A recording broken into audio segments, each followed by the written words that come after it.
অভি blog 46 ইফালে আছে মোৰ হকি আৰু এইটো মোৰ লগ এইখন মোৰ লগৰ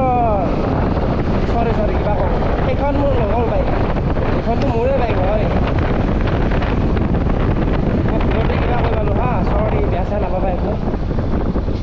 আৰু এইখন মোৰ লগৰ যোৱাকালি কিনিছে RC 390 বেছ 3 সেইখন এতিয়া ছাৰ্ভিচিং হৈ আছে ফুল ছাৰ্ভিচিং নাজানো এইখন ফুল ছাৰ্ভিচিং হৈ আছে এতিয়া বেছ 3 RC 390 চব চলিছে মাত্ৰ 10,500 কিলোমিটাৰ মানে 10,446 কিলোমিটাৰ চলিছিলে কিন্তু মই হোৱাৰ পিছত এতিয়া 10,500 কিলোমিটাৰ হ'ল